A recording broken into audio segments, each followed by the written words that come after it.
राधे राधे, जय श्री कृष्णा, जय श्री कृष्णा। कैसे हैं आप सभी लोग? मस्त होंगे, स्वस्थ होंगे।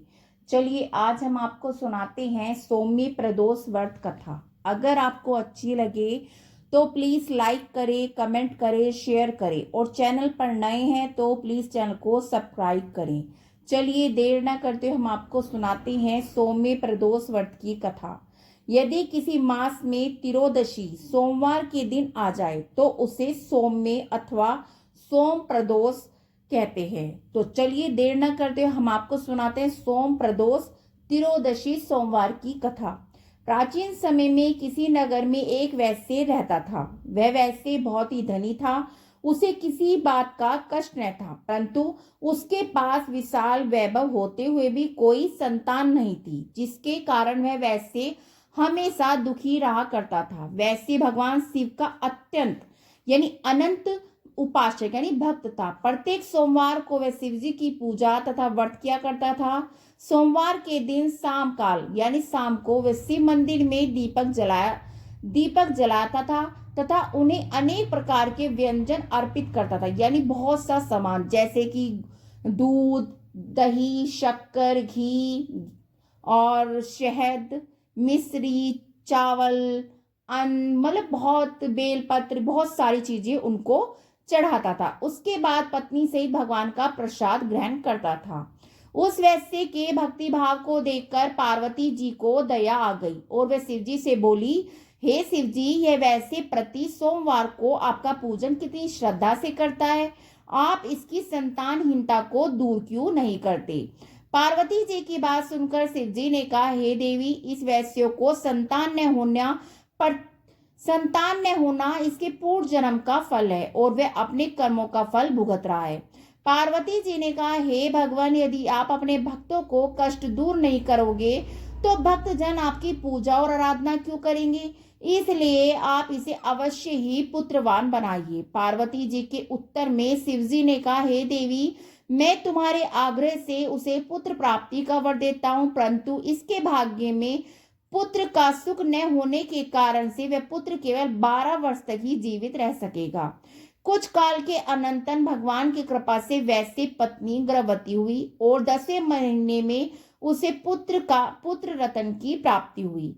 पुत्र उत्पन्न होने से वर्णिक के घर में अत्यंत आनंद मनाया गया, परंतु फिर भी वह वर्णिक निश्चित न हो सका, क्योंकि वह जानता था कि वह पुत्र केवल 12 वर्ष तक ही मेरे साथ रहेगा।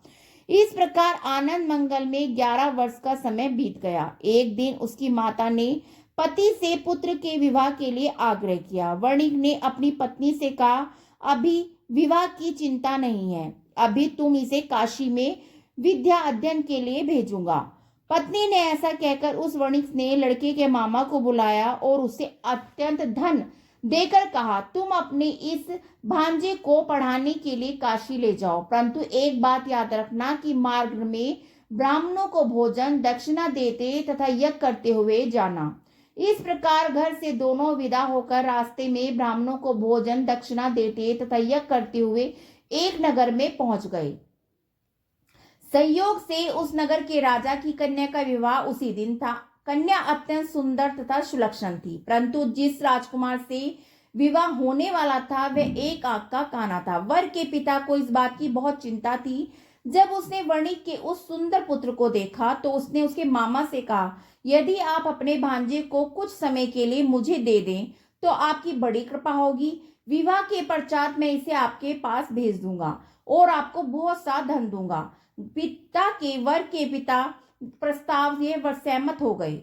वर के पिता के इस प्रस्ताव से वह सहमत हो गए और अपने भांजे को नकली वर बनाकर विवाह मंडप में भेज दिया। परंतु जब वर्णिक पुत्र सिंदूर दान करके वापस लौटने लगा तो राजकुमारी की साड़ी के एक छोर पर लिख दिया, हे प्रिय, तुम्हारा विवाह मुझ वैसे पुत्र के साथ हुआ है। अब मैं पढ़ने के लिए काशी जा रहा हूँ। अब तुम्हें एक नकली वर के साथ विदा होना पड़ेगा, जो कि एक आंख से काना है, तुम्हारा पति नहीं। इतना लिखकर वह वैसे पुत्र चला गया।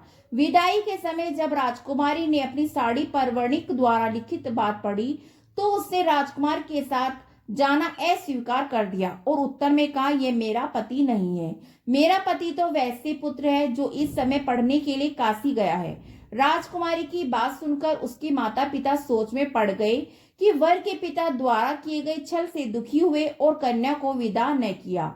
बारात खाली हाथ लौट गई। उधर वे दोनों वर्णिक काशी पहुंच गए। वहां जाकर वर्णिक पुत्र विद्या अध्ययन करने में तथा उसका मामा यज्ञ संपादन यानी यज्ञ करने में लग गया। इस प्रकार कुछ ही दिनों बाद वहां लड़के के 12 वर्ष पूरे हो गए। उस दिन यज्ञ हो रहा था।